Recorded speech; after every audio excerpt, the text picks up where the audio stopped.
معاشرے کے اندر فساد پھیلا ہوا ہو تو ہر آدمی کو یہ سوچنا چاہیے کہ یہ کہیں میری کسی بدعملی کی وجہ سے تو نہیں ہو رہا. اور اگر ہر انسان اپنی طرف متوجہ ہو جائے، ہر انسان اپنی طرف متوجہ ہو جائے اور اپنی غلطیوں اور اپنے عیوب پر نگاہ ڈال کر ان کی اصلاح کرنے کی فکر کر لے تو سارا معاشرہ صحیح ہو جائے گا. اسی لیے قرآن کریم نے دوسری جگہ فرمایا یا ایھا الذین آمنوا علیکم انفسکم لا یضرکم من ضل اذا اہتدیتم. اے ایمان والو اپنی خبر لو، اپنی فکر کرو.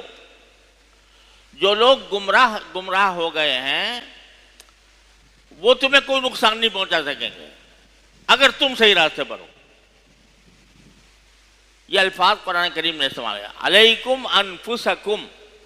تم کو چاہیے کہ خود اپنی خبر لو، اپنے حالات کا جائزہ لو.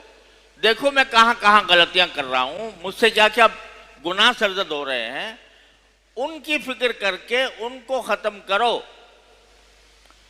اور دوسروں کی طرف جو ہر وقت دیکھتے رہتے ہو کہ فلاں گمراہ ہو گیا، فلاں گمراہ ہو گیا، فلاں نے یہ کر دیا، فلاں نے یہ کر دیا، فلاں نے یہ مصیبت ڈال دی، اس کا مراقبہ کرنے کے بجائے اپنے اعمال کا مراقبہ کرو. میں کہاں ہوں، میں کہاں کھڑا ہوں. اگر اپنی اصلاح کی طرف بندہ متوجہ ہو جائے، اگر فرض کرو ایک آدمی ہے وہ اپنی اصلاح کی طرف متوجہ ہو جاتا ہے اور وہ اپنے عیوب کے اوپر نگاہ ڈالتا ہے، میں صبح سے شام تک کی زندگی میں کیا کرتا ہوں، کیا اللہ کے حقوق صحیح طریقے سے ادا کر رہا ہوں. اللہ تعالیٰ کے حقوق یہ ہیں کہ میں بر وقت نماز با جماعت کا اہتمام کروں، کیا کر رہا ہوں.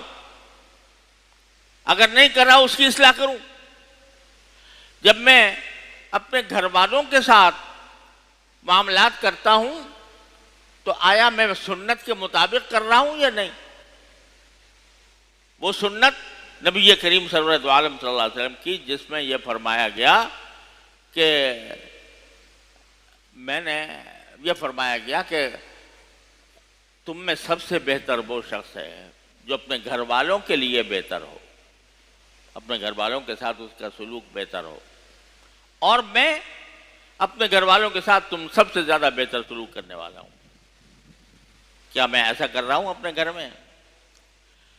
اور میں اپنی زبان کو کیا قابو میں رکھتا ہوں؟ املک علیک لسانک، نبی کریم سرورت عالم صلی اللہ علیہ وسلم فرمایا تھا کہ اپنی زبان کو قابو میں رکھو کہ یہ کہیں اس سے جھوٹ نہ نکل جائے، اس سے غیبت نہ ہو جائے، اس سے کسی پر الزام نہ لگ جائے، اس سے کسی کی دل آزاری نہ ہو جائے. کیا میں اپنی زبان کو واقعی قابو میں رکھے ہوئے ہوں؟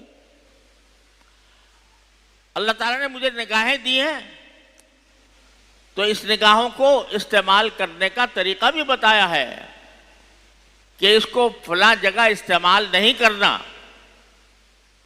کسی نامحرم پر لذت لینے کی غرض سے نگاہ ڈالنا یہ حرام ہے. یہ اللہ تعالیٰ کی دی ہوئی نعمت کا غلط استعمال ہے، اللہ تعالیٰ کی نعمت کی ناشکری ہے. اتنی بڑی نعمت اللہ نے دے رکھی ہے آنکھ کی، وہ اس لیے دی ہے کہ اللہ تعالیٰ کی پھیلی ہوئی جو اللہ تعالیٰ کی کائنات ہے اس کا نظارہ کرو، اس سے اللہ تعالیٰ کی قدرت اور حکمت کا تصور ذہن میں لاؤ. اور ان فی خلق السماوات والارض لآیات لأولی الالباب الذین یذکرون اللہ قیاما وقعودا وعلی جنوبہم. تو یہ کام کرو اور اس نگاہ کو صحیح جگہ پر استعمال کرو. کیا میں کر رہا ہوں؟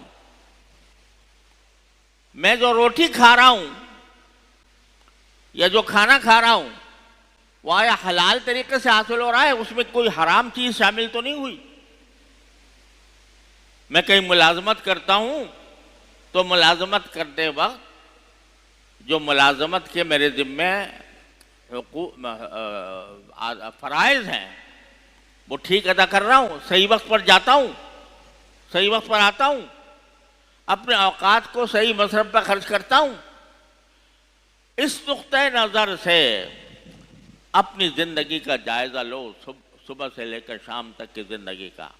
یہ معنی ہے علیکم انفسکم، اپنی خبر لو کہ میرے اندر کیا عیوب ہے. اگر اس نقطۂ نظر سے نگاہ ڈالو گے تو اپنے اندر بے شمار عیوب پاؤ گے، اور جب بے شمار عیوب اپنے اندر نظر آنے لگے تو دوسرے کے عیوب بھول جاتا ہے انسان. دوسروں کے عیوب اسی وقت نظر آتے ہیں اور ان کی طرف توجہ ہوتی ہے جب انسان اپنے آپ سے غافل ہو. بہادر شاہ ظفر نے فرمایا کہ تھے جو اپنی برائی سے بے خبر، رہے اوروں کے ڈھونڈتے عیب و ہنر. جب اپنی برائی سے بے خبر تھے